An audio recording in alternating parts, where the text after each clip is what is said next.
Aranta Mahajanga zazavavy kely izay 3 taona no naolany sakaizany reniny izay 2 taona. Ka ny pitsopitsony mahakasika an'izay ny fakafakaina amintsika atao anatin'ity vidéo ity ka manasantsika rehetra anaraka an'ity vidéo ity hatramin'ny farany.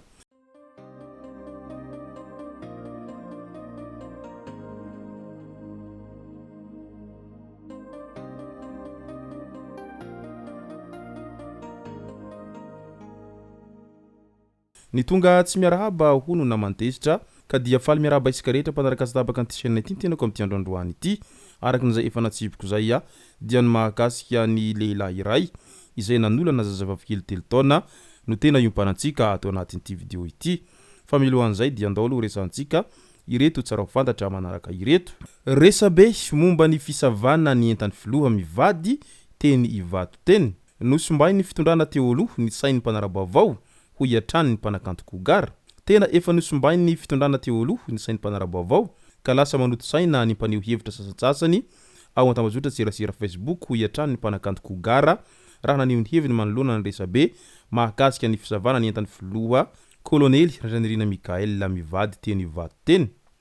Niogaoga ny fako hoe sinema io hoe tournage-na film fanambakana ny saim-bahoaka sy ny maro hafa. Oka ireo mpaneho hevitra mianakentry sy mba te hiseho ho manan-tsaina ka mandefa fisainana lavitra be milaza hoe manipulation hoe démagogie sy ny maro hafa. Tsy mahita afa-tsy ny côté négatif intsony ny sasany fa dia kizitindava eny ho iatrany ity mpanakanto ity. Nampatsiahy moa fa nanakasary ny valiziny Andriamatoa Andry Rajoelina fotsiny aza dia efa nampigadra efa navalony ny tolona izany rehetra izany ho iatrany nambarany Kogara. Isan'ny hafatra mafonja azo tsoahana tamin'ny fisavana ny filoha ho izy ny fampisehoana ohatra tsara tsy misy olona ambony lalàna mangarahara ny fahatokisan'ny vahoaka fanehoana ny fitondrana tsara tantana sy ny maro hafa araky ny voalazany hatrany. Midika izany fa ezaka tsara laintahaka iny ezaka izay naseho ny filohan'ny fanavoazana tamin'izay fanekeny ny fisavana ny valiziny izay. Any Mahajanga indray tovolahy iray izay efa tsy misy aina intsony no niantona tamin'ny tady no nisy nahita. Tamin'iny andro ny afako mahaliany tokony ho tamin'ny valora sasany tany hoany no nahitana ny nofo mangatsika ny tovolahy izay nifaritra tenda tamin'ny hazo izay nihantona tady tamin'ny hazo teny amoron-dranomasina izay tsy lavitry ny bord de la mer. Nandritra ny fizahanana izay natao tompona andraikitra dia hita teny amin'ny karapanondro Sinoa Jean Celino no anarany teraka tao sambava ary 20 taona ny lehilahy. Mbola hita teny amin'ny findainy ka nafahana ny antsony reniny izay any Maroantsetra izay nilaza fa nanarabady no dian'ny tompoko lahy tao Mahajanga tao. Eo ampelantanan'ny polisy judiciaire tao mangarivotra ny raharaha tao rian'izay fahitana an'izay nofo mangatsika nyity lehilahy izay nihantona tamin'ny hazo teny amin'ny bord de la mer Mahajanga izay. Ho ahina ho namony tena araka izany ity lehilahy ity noho ny antony izay tsy fantatra fa mbola ao anatin'izay fanadihadiana izay moa tompona andraikitra ary ho fantatra miandalana eo foana izay antony rehetra nanaovany an'izay fanapahan-kevitra amin'ny famonoantena izay raha toa ka tena izay famonoantena izay tokoa ny zava-misy tamin'ity lehilahy tany Mahajanga ity. Rotsakorana tao Madagasikara misa 40 ireo namoy ny ainy ary 330 ny traboiny. Raha nitatry ny BNGRC tamin'ny andro ny alatsinainy 12 janoary 2024 misa 40 ireo izay namoy ny ainy tao Madagasikara tao anatin'ireny rotsakorana ireny.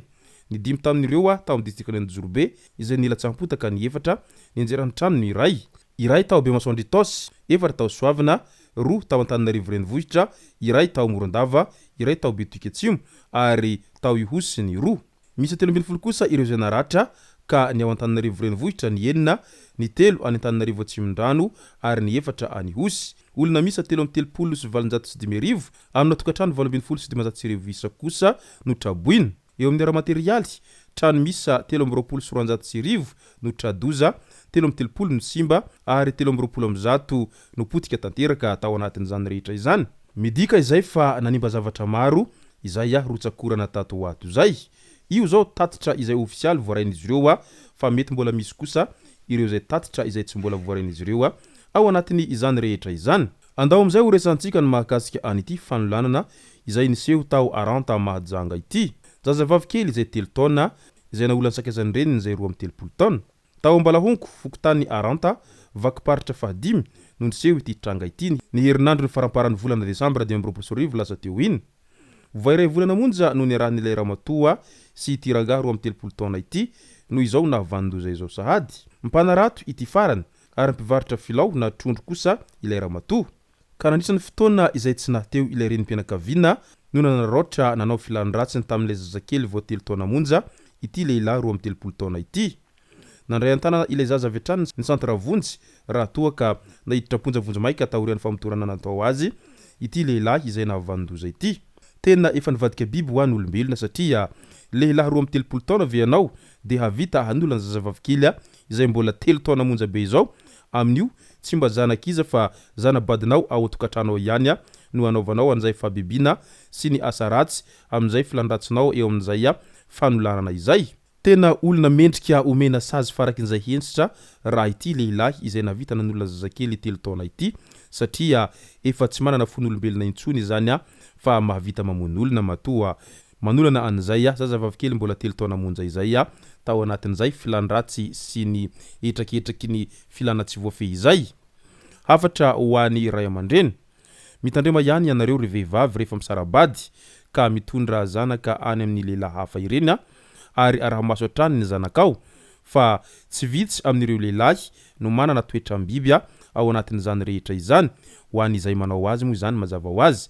Ka aleo saro-piaro mafy ianao amin'io zanakao io indrindra fa zanaka vehivavy ary raha azo atao sy mbola ahitana fomba rehetra dia aleo tsy avela manokana amin'ny ray kely ny ilay zaza fa tsy voandroano no nahitana an'izay hoe ray kely lasa manao fanararaotana aranofa amin'ny zanabadiny izay fa efa hatramin'ny ela no nahitana an'izay trangan-javatra izay foana ary matetika lasibatra amin'izay foana ireo ankizivavy izay taizay ny ray kely ao anatin'izay fisarahampanambadiana nataony reniny sy ny rainy izay ka mba fidifidiano ihany ny lehilahy izay ho atao vady tsy hiarahana mba hisorohana an'izay mety holoza iseho izay ary fantaro tsara izy mialohana hametrahana fatokisana aminy fa ny olombelona dia be sisia ary mora mivadika eo anatrehan'izany rehetra izany. Ary ho antsika lehilahy kosa dia mba mahaiza mamehy an'izay filana izay fa matetika io filana tsy voafehy io ihany no mahatonga antsika lasa manaonao foana ao anatin'izany rehetra izany ka indro ara fa lasa manararaotra aranofo an'ireo olona na ihany koa zaza izay tsy tokony hanaovana an'izany vokatry n'izay filana tsy voafehy diso tafahoatra izay. Ka aleo mitandrina ary rehefa tsy voafehy ny filana mbola maro ireo mpivarotena izay miodiody eny amin'ny manodidina eny afaka kotiana sy tambazana vola dia raikitra ny lalao. Izay no masaka azona rozy tao anatin'ity video ity tompoko laza tompoko vavy misaotratsika rehetra nanaraka an'ity video ity hatramin'ny farany. Aza dino ny milike ny video antsika ary tsara voatrany miabone amin'ny chaîne antsika mba ahafahanareo manaraka tsy tabaka ny video zay lefa nahito isan'andro. Tompoko laza tompoko vavy mankasitraka dia am'rary soa.